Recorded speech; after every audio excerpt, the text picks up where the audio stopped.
So पहिल्या भागामध्ये आपण आरोग्य तज्ञ आपल्या ज्या स्नेहा मॅडम आहेत, तर यांच्याशी हेल्थ रिलेटेड आणि डाएट रिलेटेड जे आहे ह्या चर्चा जो आहे पूर्ण केलेली आहे. आता आपण ह्याचं एका बिझनेसमध्ये आणि करिअर म्हणून कसं आपण डायटिशियन किंवा आरोग्य तज्ञ म्हणून कसं करणार आहोत, तर आपण ह्या भागात आपण करणार आहोत. तर हा भाग आपण आता सुरू करूया.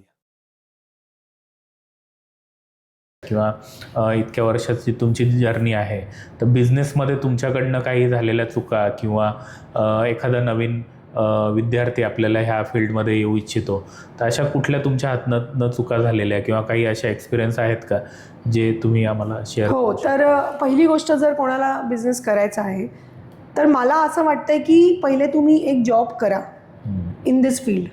सर्व्हिस सेक्टरमध्ये जा, पहिले उतरा, लोकांना समजून घ्या, कंपनी कसे ऑपरेट करते हे शिकून घ्या.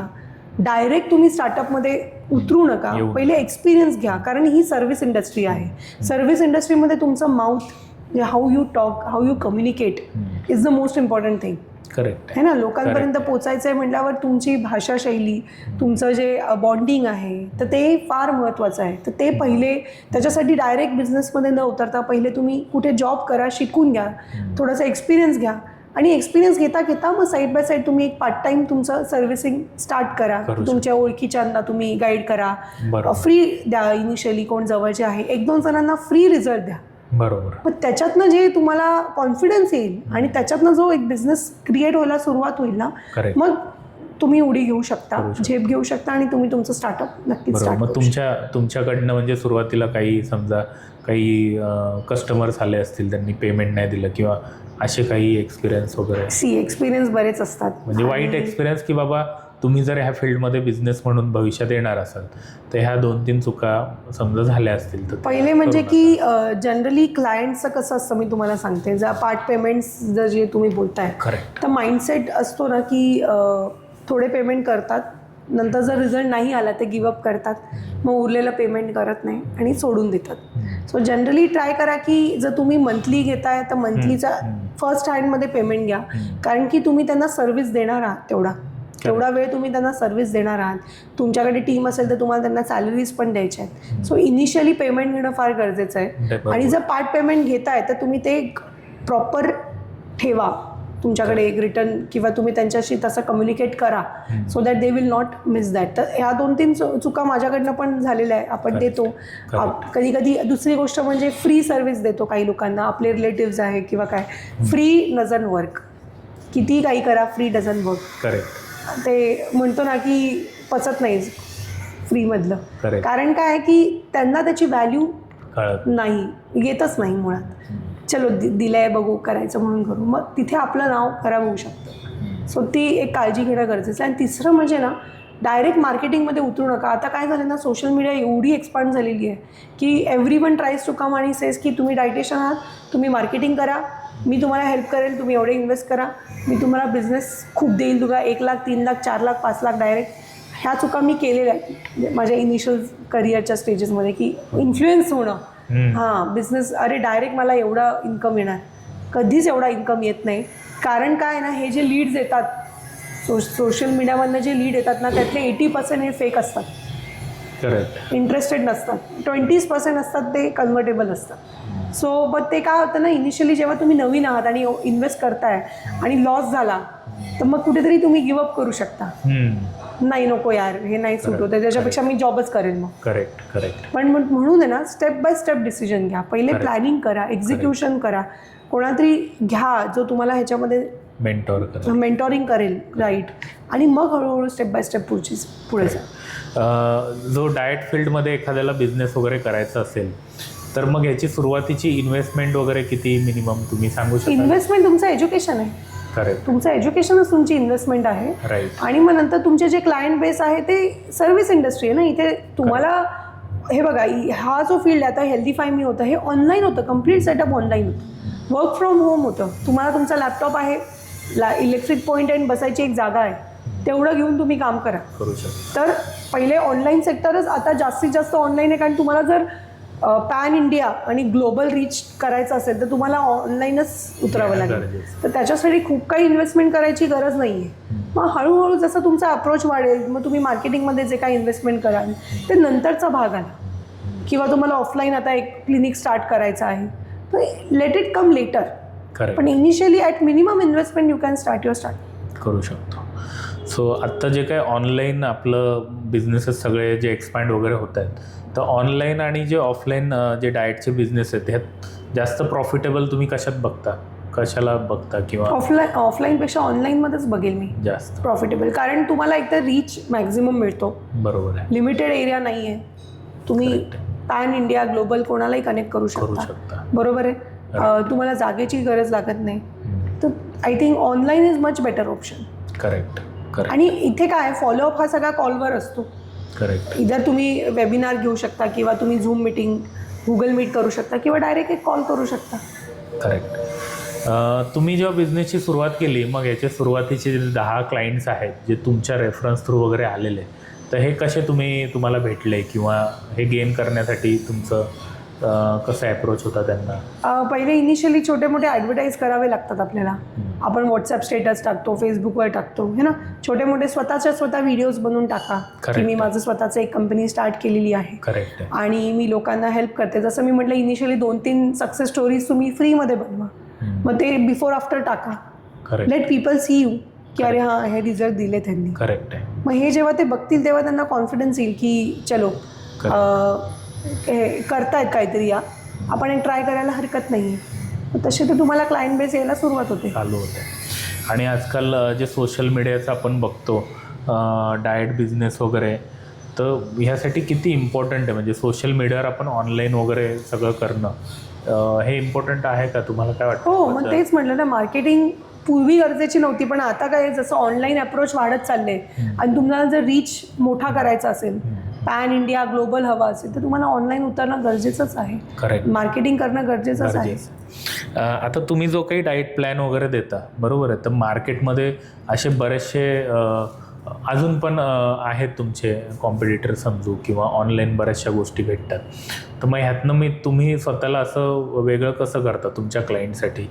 माझा USP म्हणताय? USP. माझा USP आहे माझा follow up. Correct. Okay.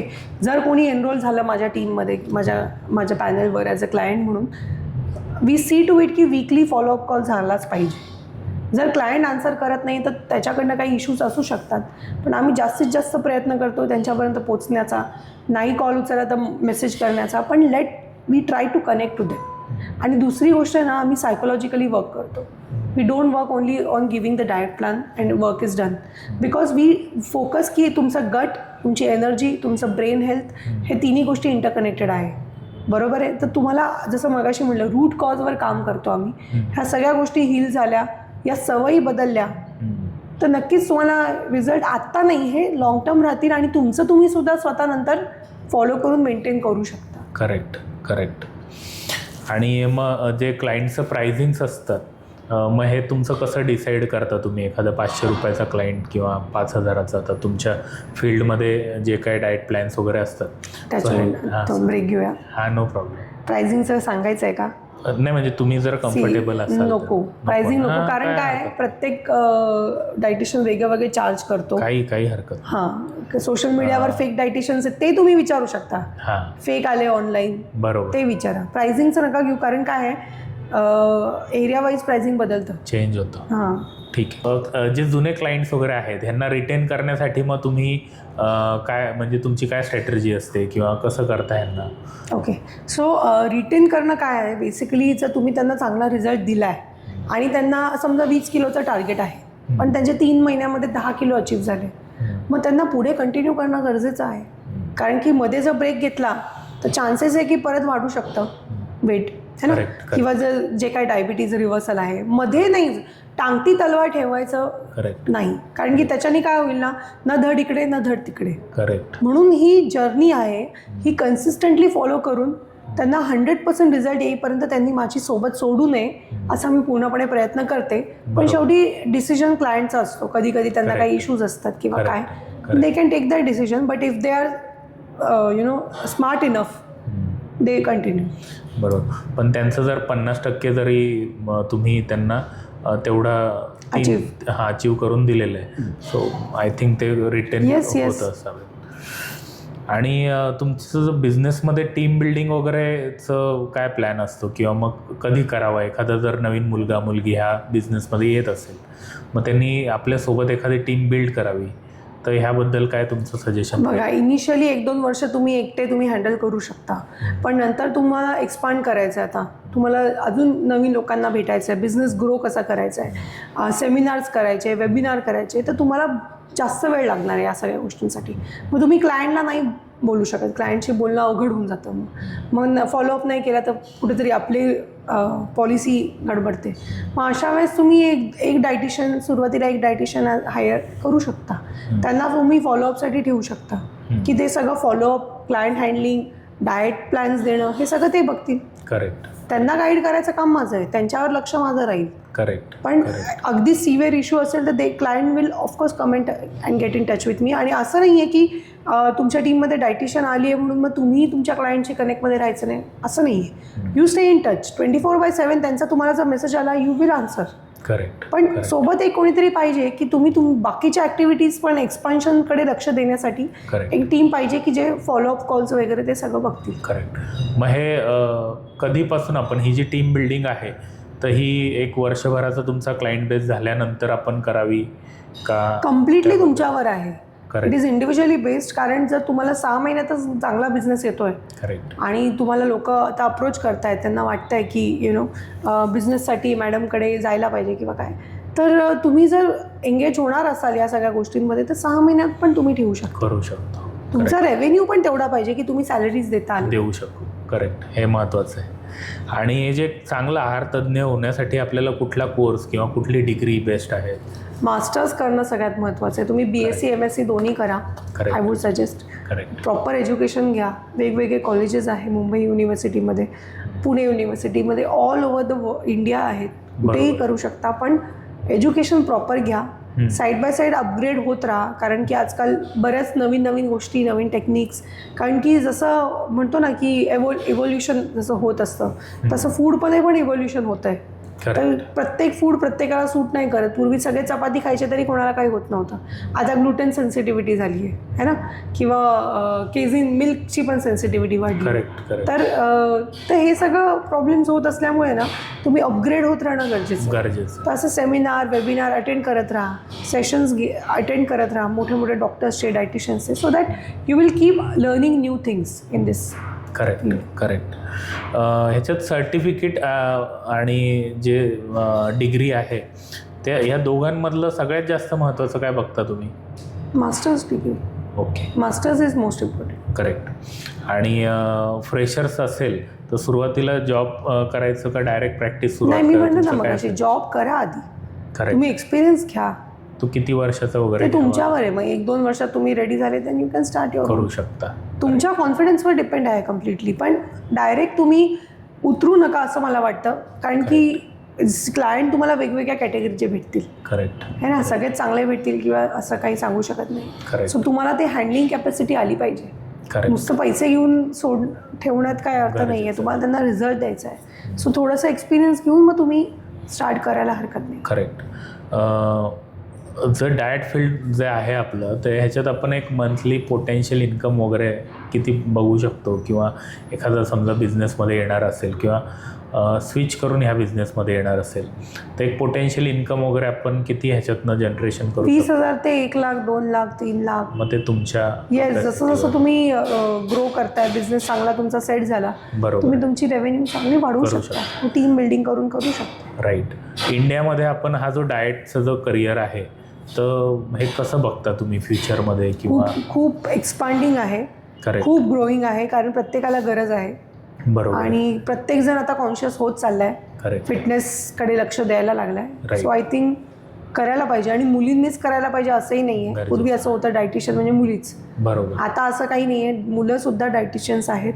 And I think everyone who is interested in fitness, healthy lifestyle आणि स्वतः ते फॉलो करून लोकांना हेल्प करायला तयार आहेत. बरोबर. Everyone that person should go ahead. मी काही बघितलंय सोशल मीडियावर जे प्रोडक्ट विकत असतात असे, आपण बोलू नये की ते स्वतःच्या फिजिक बघून ते दुसऱ्यांना पण सजेशन करतात. ते स्वतःची फिजिक त्यांची स्टेबल नाही आहे आणि मग ते कुठेतरी मिसमॅच होतं, अरे की हा माणूसच स्वतः फिट नाही आहे किंवा ओव्हरवेट वाटतं आणि हा स्वतः हे प्रोडक्ट सजेशन करतोय. सो असं पण थोडंसं. पहिली गोष्ट, let me make it clear की कुठलीही डायटिशियन कुठले प्रोडक्ट सजेस्ट करत नाही. Correct. Authentic dietitian only suggest natural food. Correct. Okay, पहिला पॉईंट ऑफ कॉन्टॅक्ट तुमचं फूड असलं पाहिजे. करेक्ट. तरीही तुम्हाला अगदी सिव्हिअर आहे किंवा काही आहे किंवा खूप डेफिशियन्सी असतील तर B12 आहे, D3 आहे किंवा तुम्हाला मॅग्नेशियम डेफिशियन्सी आहे, आयर्न डेफिशियन्सी, मग तुम्ही सप्लिमेंट घ्या. ते पण जेवढे नॅचरल घेता येईल तेवढा प्रयत्न करा. ठीक आहे. आणि जर कोणी प्रोडक्ट सजेस्ट करत असेल तर ते खरंच प्रोडक्ट ऑथेंटिक आहेत का, खरंच तुम्हाला त्याच्याने चांगले रिझल्ट येतील की किंवा काही साईड इफेक्ट येतील याचा रिसर्च करा. Correct. Because you are investing your money and you are also investing your health. कारण बरेचसे साईड इफेक्ट्स त्याच्याने होणार, 100% चान्सेस आहेत. So better go naturally. Correct. तुम्ही कुठेही बघाल पण त्याचं आधी व्हेरीफाय करणं पण गरजेचं आहे की तो सर्टिफाईड आहे का. राईट. एक ऑथेंटिक डायटिशियन कडून तुम्ही हे समजून घ्या की हे प्रोडक्टची गरज तुम्हाला आहे का, आणि तरच तुम्ही त्याच्यामध्ये जा. करेक्ट. आणि आपण हा जो बिझनेस आहे किंवा हे जे करिअर आहे हे पार्ट टाइम करू शकतो. हो, मी जॉब करता करता पार्ट टाइम करू शकता. बरोबर आहे. आणि ह्याच्यात हाऊसवाईफ किंवा ज्या वर्किंग वुमन्स आहेत त्यात करिअरसाठी सुटेबल आहे मग का? ते काय होईल, जर तुमचं एज्युकेशन नाहीये आणि तुम्हाला असंच तुमचं रिझल्ट आलाय म्हणून लोकांना गाईड करायचंय तर हे चुकीचं आहे. करेक्ट. तुम्ही एज्युकेशन घ्या, प्रॉपर येस क्वालिफाईड व्हा. जसं डॉक्टर सगळेजण होऊ शकतात का? नाही ना. त्यांना MBBS व्हावं लागेल किंवा BAMS BHMS. त्याच्याशिवाय तुम्ही बसू शकता का? तुमच्याकडे जर ते सर्टिफिकेट नसेल, यू कॅन डू दिस. तसंच आहे डायटिशियन पण. असं प्रत्येक जण उठून नाही डायटिशियन. फिटनेस ट्रेनर्स आता व्हायला लागलेत कारण कोविडच्या दरम्यान everyone started becoming a dietitian. पण तुम्हाला प्रॉपर सर्टिफिकेशन घेणं गरजेचं आहे. करेक्ट. करेक्ट. तुम्ही जो आता 23मध्ये जसं तुमचं बिझनेसचं स्टार्टअप वगैरे केलं, सो मग ह्याची जी इन्कमची सुरुवात वगैरे कधीपासून व्हायला लागली किंवा तुमचा एक सस्टेनेबल बिझनेस कधीपासून झाला वगैरे याबद्दल सांगाल? हो, जेव्हा मी जसं म्हटलं की मी सुरुवात केली तेव्हा जॉब करत होती. मला माझे क्लायंट स्वतःहून जुने जे जॉबमधनं होते ते अप्रोच करायला लागले. आता मला अप्रोच केल्यामुळे सगळ्यांनाच करतील असं नाही आहे, पण तुम्ही मग जसं म्हटलं रेफरन्सेसवर काम करायला सुरुवात करा आणि एक इनिशियली एक प्रॉपर बेस करा क्लायंट्सचा आणि त्यांना अजून तुम्ही किती तुमचे काही रेफरन्स द्या, असं थोडंसं रिझल्ट देऊन तुम्ही त्यांना मागू शकता रेफरन्सेस. करेक्ट. ह्याच्यात जो पॅसिव्ह इन्कम आपण जो बोलतो डाएट प्लॅन म्हणजे ऑनलाईन आपण प्लॅन्स विकणं किंवा एखादं कोर्सेस विकणं, तर हे डाएट फील्डमध्ये आहे पॉसिबल? कुठले कोर्सेस म्हणताय? तुमचं समजा जो डाएट आपण प्लॅन्स वगैरे देतो क्लायंट्सला त्याचे कोर्सेस वगैरे बनवून असतात ना बरेचसे. नाही, आपण बनवून कोर्सेस नाही विकू शकत, रिगार्डिंग डाएट प्लॅनचं नाही विकू शकत, पण वेगवेगळे इन्फॉर्मेशन रिलेटेड कोर्सेस करू शकतो. लाईक PCOD काय आहे, थायरॉइड काय आहे, डायबिटीज काय आहे, वेट लॉस कसा आहे, बेसिकली फूड्समध्ये काय काय पॉवर आहे, कुठल्या फूडचं काय इफेक्ट होतो, याचे कोर्सेस बनवू शकतो 100%. येस.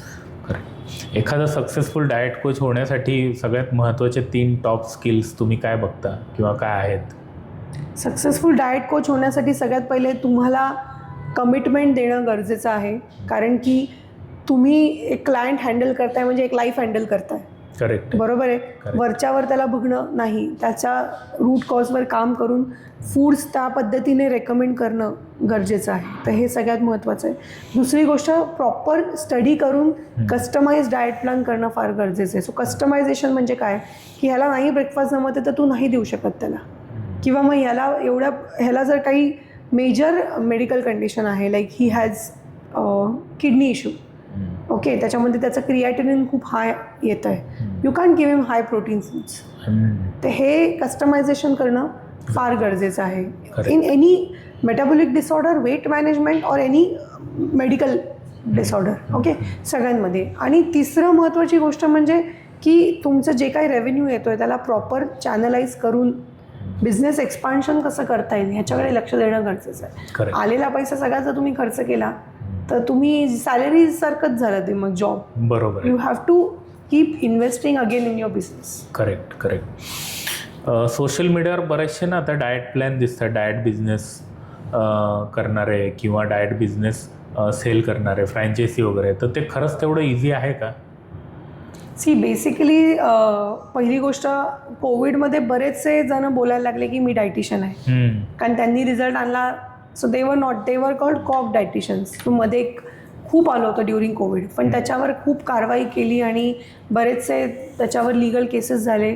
तेव्हापासून हे सगळं बंद झालं आहे. आता फक्त जे ऑथेंटिक एज्युकेटेड डायटिशियन्स आहेत त्यांनाच अलाउड आहे प्रॅक्टिस करायला, लोकांना हेल्प करायला. सो त्यामुळे असं जर तुम्हाला ऑनलाईन किंवा इन्स्टावर वगैरे कोणी डाएट प्लॅन देत असेल ना, तर पहिले त्यांना त्यांचं सर्टिफिकेट मागा, देन यू गो. आणि ते सर्टिफाईड व्हेरीफाय पण करून घ्या, व्हेरीफाय आहे का. बरोबर. जे न्यू कमर वगैरे येतात, आता तुमचा इतक्या वर्षाचा जो प्रवास आहे याच्यात एखादा न्यू कमर वगैरे येतो, तर काय चुका करतात वगैरे, याबद्दल तुमचं काय मत?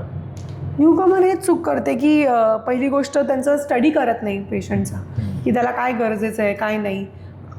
येतोय बेसिक गोष्टी आहे सगळं त्यांना देऊन टाकलं, तसं नाही चालत ना. ते डायबिटिक असतील तर त्यांना फायबर जास्त देणं गरजेचं आहे. फायबरमध्ये पण तुम्ही सॉल्युबल इनसॉल्युबल फायबर देताय की नाही हे गरजेचं आहे. परत त्याच्यानंतर त्याला ब्लड प्रेशर प्लस त्याला डायबिटीज असेल किंवा blood pressure plus kidney disorder आहे, मग तुम्ही त्याला शुगर, त्याचं सॉल्ट इंटेक त्याची कमी करून प्लस त्याचं किडनीचे जे इश्यूज आहेत त्याला तुम्ही कसं सॉर्ट आउट करू शकता. त्याला सोडियम पोटॅशियमचे इलेक्ट्रोलाइट लेवल अपडाऊन असतील ते स्टडी करून तुम्ही त्यांना डाएट देणं फार गरजेचं आहे. तर ही चूक बरेचसे नवीन डायटिशियन्स करतात. दुसरी गोष्ट, त्यांना समजून घेणं गरजेचं आहे. ऐकून घ्या, एका क्लायंटची स्टोरी समजून घ्या, त्याला बोलू द्या पूर्ण, लेट देम टॉक. बिकॉज कुठेतरी ते चॅनलाइज होत आहेत ना, ते जर बाहेर पडले तर मग next it will be easy for you to guide them. पण तुम्ही जर त्यांना ऐकूनच घेतलं नाही, तुम्ही बोलले नाही हेच करा, आणि मग ते 1 दिवस करतील 2 दिवस करतील, then they will give up. मग ते तुमच्याकडे परत येणार नाही, ते कोणाकडेच जाणार नाही. त्यांना एक मनामध्ये बसेल की डायटिशियन म्हटल्यावर त्यांच्याच पद्धतीने डाएट करायचं, हे नाही पाहिजे. तुम्ही त्यांना समजून घेऊन तुम्हाला तुमच्या पद्धतीने मी हेल्प करेल, काळजी करू नका, हे सांगणं फार गरजेचं आहे. ओके. आता आपल्याला बिझनेसमध्ये काही फ्री क्लायंट्स पण भेटतात, काही पेड क्लायंट्स असतात, तर यातला दोघांमधला डिफरन्स कसं? मी मगाशी बोलली ना, फ्री डझंट वर्क. करेक्ट. कुठलीही गोष्ट असो, आपण जर काही फ्रीमध्ये घेतलं तरी आपण म्हणतो अरे मला पसणार नाही. तसंच आहे, कारण की त्याची व्हॅल्यू नसते. फ्रीमध्ये काही मिळालं ना त्याची व्हॅल्यू नसते, फेकून देतो आपण. एखादा पदार्थ आला, नको आहे फेकून देऊ. पण हे जे आपण पैसे देऊन घेतले ना, काही करून आपण ते संपवतो. तसंच आहे आहाराच्या बाबतीत. डाएट प्लॅन कोणाला दिला, फॅमिली आहे चला, ते एकदम जवळचे आहेत आणि त्यांनी अगदी सिन्सिअरली तुम्हाला मागितलं आहे, वाटतंय की हे खरंच करतील, तरच तुम्ही त्यांना द्या. अगदी क्लोज, मी तर क्लोज लोकांना पण फ्री देत नाही. बरोबर. तुम्ही पे करा, त्याची व्हॅल्यू घ्या, मग तुम्ही 100% फॉलो करा. करेक्ट. आणि करतात पण, पैसे दिले, पैसे गेले की सगळे करतात. करेक्ट. जे फेक रिझल्ट्स असतात आणि रिअलिस्टिक प्रॉमिसेस असतात, तर याबद्दल तुमचं काय मत आहे? फेक रिझल्ट कधी येतात? जेव्हा काहीतरी गडबड केलेली असते, मॉफ केलेलं असतं. पण जेव्हा तुम्ही जर प्रॉपर कन्सिस्टंट फॉलोअप करता तर तुम्हाला समजतं आहे किती वेट लॉस केलेला आहे. आणि कुठलाच क्लायंट तुमच्याशी खोटं नाही बोलणार. जर त्याला रिझल्ट आला आहे ना तर तो सांगेल, आणि नाही आला ना तर तो कधीच बोलणार नाही की रिझल्ट येतोय. करेक्ट. ह्याच्यात या बिझनेसमध्ये आपलं जे ट्रस्ट बिल्डिंग असेल, ट्रस्ट बिल्डिंग जे आपलं करावं लागतं, तर नवीन क्लायंटसाठी, तर ह्यासाठी मग तुमच्या काय स्ट्रॅटेजीज वगैरे असतात किंवा कसं तुम्ही अप्रोच? पहिला महिना सगळ्यात क्रुशियल असतो. जेव्हा एखादा क्लायंट तुमच्यासोबत एनरोल होतो, पहिले 1 ते 2 आठवडे सगळ्यात जास्त इम्पॉर्टंट असतात, कारण की त्याला नवीन असतो आपण. मग त्यावेळेस त्याला पहिले 2 आठवडे समजून घेणं, त्याला डाएट देणं, त्याच्याशी सारखं बोलत राहणं की तुला कसं वाटतंय, चालू केलं आहे का, नाही चालू केलं मग काय अडचण येते, मग आपण काय करू शकतो याच्यामध्ये. तर पहिला महिना सगळ्यात महत्त्वाचा असतो. मग एकदा त्याचं रुळला आणि त्याला समजायला लागलं की तो स्वतः सुद्धा फॉलो करू शकतो. So first month is most important. Correct. Okay. जे आपण टेस्टिमोनियल्स किंवा ट्रान्सफॉर्मेशन्सचे जे घेतो, स्टोरीज वगैरे घेतो, तर ह्याचं किती इम्पॉर्टन्स आहे? खूप इम्पॉर्टन्स आहे. आता मी तुम्हाला सांगितलं त्या मुलीने 10 kg वेट लॉस केला, असं तुम्हाला विश्वास नाही बसणार, पण मी जर फोटो दाखवला तर तुम्ही म्हणा अरे खरंच आहे. करेक्ट. बरोबर आहे. तसंच 40 kg आहे, तर ते जो दिखता है वो बिकता है. करेक्ट. ते त्यांनी पाहिलं की त्यांना विश्वास बसेल. Correct. So that is a type of promotion of your business. बरोबर. आणि ज्यांना क्लिक होतं ते घेतात. करेक्ट. कारण कुठेतरी प्रत्येकाला कुठेतरी मनामध्ये आहे ना की अरे माझं वजन वाढतंय, मला काहीतरी त्रास जाणवतोय, काहीतरी करणं गरजेचं आहे. मग डॉक्टरकडे वजनासाठी तर कोणी जाणार नाही, किंवा डॉक्टरकडे जर एनर्जी लो झाली म्हणून तर कोणी जाणार नाही. मग कोणाकडे जाऊ शकतो, तर आम्ही ते मधले दुवा आहोत. करेक्ट. लॉंग टर्म आणि सस्टेनेबल जो बिझनेस आहे तर ह्यासाठी काय महत्त्वाचं आहे? लॉंग टर्म करायचा असेल ना, तर मी जसं म्हटलं कमिटमेंट महत्त्वाची आहे. करेक्ट. सातत्य ठेवणं गरजेचं आहे. तुम्ही 1 महिन्यासाठी बिझनेस करत नाही आहात. करेक्ट. हे तुमचं रुटीन आहे असं समजा. तुम्ही जॉब करता तेव्हा कसं 1 दिवस पण मिस कराल का? नाही. सुट्टी घ्यायला लागेल, परमिशन घ्यायला लागेल. तसंच समजा की हा तुमचा जॉब आहे, हे तुमचं रुटीन आहे, हे रोजच्या रोज फॉलो झालं पाहिजे.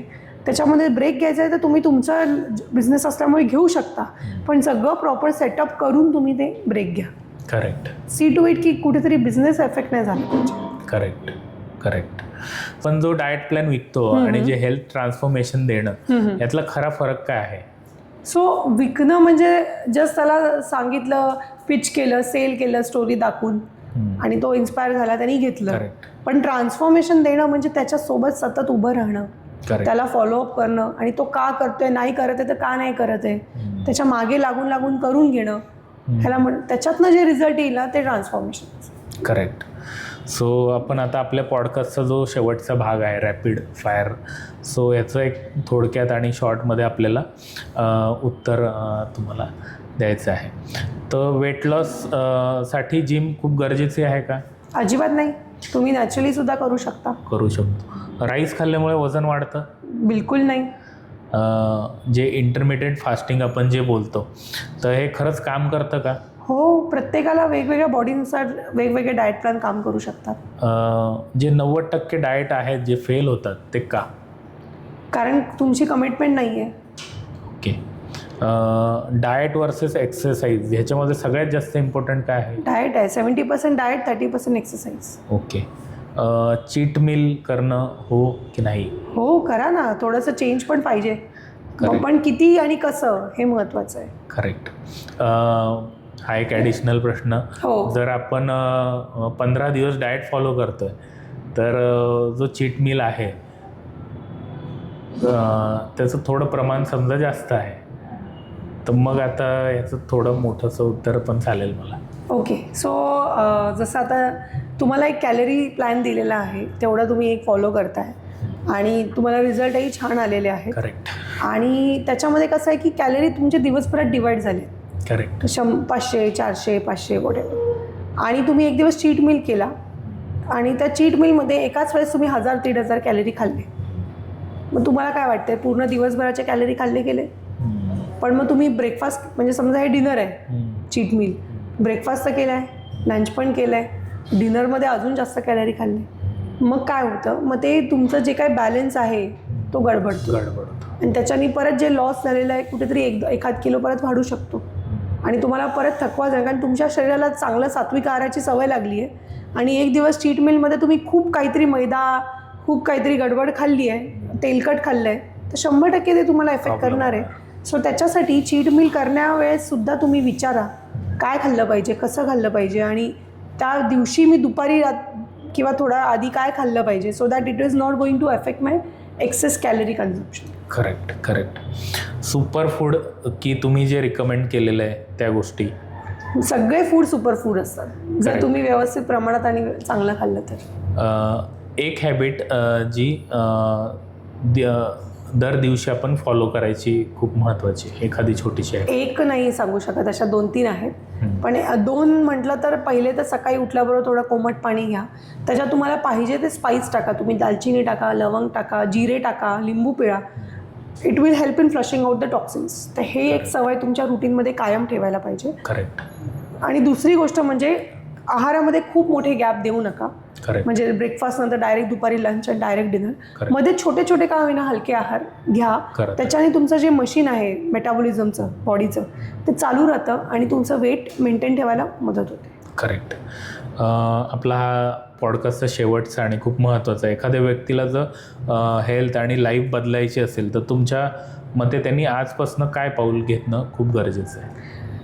सगळ्यात महत्त्वाचं आहे, कारण की जर कोणाला हेल्थ आणि लाईफ जर बदलायची असेल ना, तर सगळ्यात महत्त्वाचं आहे की तुम्हाला स्वतःवर वर्क करणं गरजेचं आहे. तुम्हाला समजून घेणं गरजेचं आहे की तुमच्या हेल्थमध्ये काय गडबड आहे आणि तुम्हाला काय टार्गेट आहे, त्या टार्गेटला तुम्हाला अचीव करण्यासाठी तुम्हाला काय करावं लागेल.